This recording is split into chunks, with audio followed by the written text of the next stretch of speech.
Tunduk kepada Allah bisa jadi membawamu hidup dalam kesulitan. Berjalan bersama dengan Tuhan tidak selalu seperti kita harus berjalan di jalan tol. Bisa jadi malah kita mengalami pengalaman-pengalaman buruk, pengalaman-pengalaman yang menegangkan, bahkan pengalaman-pengalaman yang bisa membawamu kepada maut. Hal itulah yang kita perhatikan di dalam kitab Daniel pasalnya yang ke-6. Daniel di Gua Singa. Persoalan yang dialami oleh Daniel dalam pasalnya yang ke-6 bermula dari kecemburuan lawan-lawan politik Daniel. Orang-orang yang iri kepada keberhasilan Daniel. Sehingga mereka bersekongkol melakukan permufakatan politik untuk menyingkirkan Daniel. Karena Daniel ini adalah seorang pejabat tinggi. Di antara para pejabat tinggi yang lain, Daniel bahkan lebih posisinya. Namun tidak ada alasan untuk menyingkirkan Daniel. Karena Daniel adalah seorang yang hidup jujur, berintegritas, dan takut akan Tuhan. Tidak ditemukan suatu kesalahan apapun di dalam kinerja dan seluruh hidup Daniel dalam pemerintahan itu. Ia setia dan tidak ada dirapati sesuatu kelalaian atau kesalahan padanya. Tetapi bukan berarti tidak ada jalan untuk menyingkirkan. Bagi orang dunia ini selalu banyak cara untuk dilakukan dalam mencapai apa yang diinginkan. Segala cara adalah hal. Itulah sebabnya kemudian mereka melakukan persekongkolan. Dalam ayatnya pasal 6, ayatnya yang ke-8, semua pejabat tinggi kerajaan, penguasa, wakil raja, para menteri, bupati telah bermufakat untuk mendesak raja mengeluarkan suatu perintah ketetapan bahwa tidak boleh memanjatkan permohonan kepada siapapun, kepada Allah manapun, kecuali kepada Darius sebagai penguasa. Dan Darius menandatangani hal itu. Daniel tentu mengetahui hal itu dan segala konsekuensinya dia tahu. Tetapi itu tidak membawanya untuk berkompromi dengan situasinya. Dia tetap berdoa 3 kali sehari. Dia memuji Allah. Sekalipun peraturan itu hanya diundangkan untuk 30 hari, tetapi Daniel tidak berkompromi.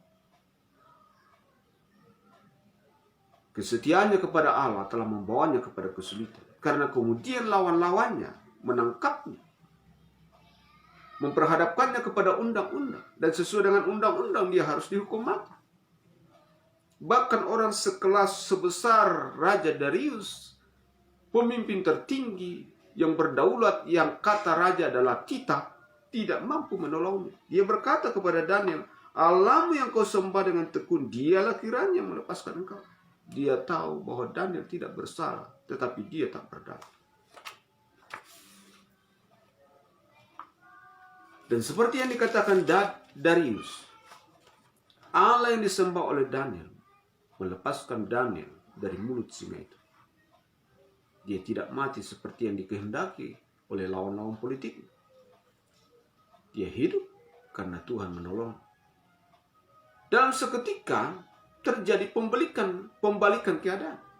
Lawan-lawan politik justru sekarang ada di bawah. Yang tadinya mereka di atas angin, berdikdaya, merasa akan menang, sekarang justru mereka mengalami kepahitan dan kematian. Mereka dimasukkan ke Gua Singa dan mereka disingkirkan dalam kematian.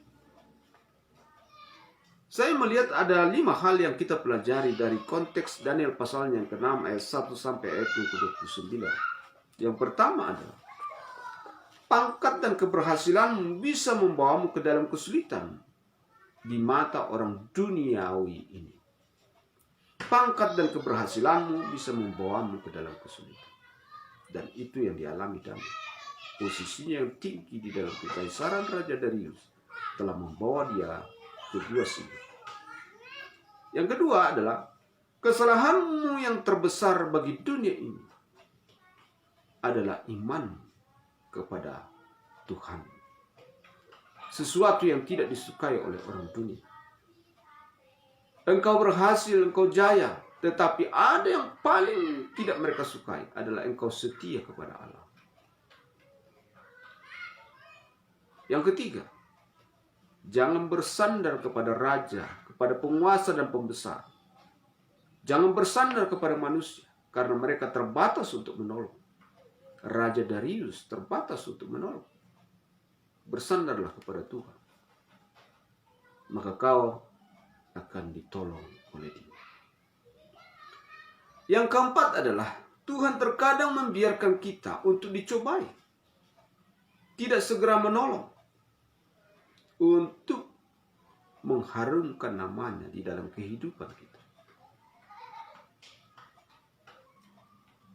Tuhan ingin memakai respon kita dalam menghadapi kesulitan dengan cara yang seperti yang dilakukan Daniel untuk mempermuliakan namanya, sehingga Allah Daniel dikenal di seluruh kekaisaran Raja Darius. Yang kelima, bagi Tuhan tidak ada yang mustahil. Pada last minute dia bisa membalikkan keadaan. Yang di atas menjadi ke bawah, yang di bawah menjadi ke atas. Dan itu yang terjadi dengan Daniel. Daniel yang di gua singa tidak mati. Bahkan dia dikeluarkan hidup-hidup dari sana dan diangkat tinggi-tinggi. Dan mereka yang di luar yang memasukkan Daniel ke gua singa sekarang dimasukkan dan mereka mati. Tuhan melakukannya pada menit-menit yang tepat. Dan yang terakhir sekali adalah apapun situasinya, jangan kompromikan iman. Tetaplah berdoa seperti Daniel. Pelihara hidup persekutuan dengan Tuhan 3 kali sehari. Apapun situasinya, sekalipun banyak bahaya yang mengancam kita. Hari-hari ini adalah hari-hari yang jahat. Banyak orang yang mungkin mengamati kita. Ada hal yang mereka tidak sukai pada kehidupan kita. Keberhasilan saudara sebagai anak Tuhan. Dan terlebih iman saudara kepada Kristus, kepada Yesus, juga telah membuat mereka menjadi gusar, tidak tenang hidup. Kita menjadi ancaman, bukan karena kita berbuat jahat, bukan karena ada sesuatu hal, pasal yang kemudian bisa dikenakan kepada kita, semata-mata karena engkau berhasil dan karena engkau beriman. Itulah titik persoalan yang kita harus hadapi dalam dunia. Tuhan Yesus berkata, kita hidup di tengah-tengah serigala, tetapi domba itu betah, tenang, mau tinggal dengan serigala itu. Karena hati dan hidup domba itu telah berubah, tidak lagi seperti domba yang biasa, tetapi domba yang dipelihara oleh Tuhan. Dombanya Allah, bukan domba yang lain. Ini adalah domba yang sudah mengalami kehidupan baru. Hidup di dalam Tuhan adalah hidup yang membawamu ke tengah-tengah serigala. Tetapi kita bisa tetap hidup berserta bersama dengan mereka. Tanpa pernah merasa terancam. Karena Allah kita lebih besar. Kita akan menjadi pemenang oleh karena Tuhan. Jangan bersandar kepada penguasa. Setia berdoa, maka Maranatha, Yesus akan membawa kita bersama dengan Dia. Haleluya. Amin.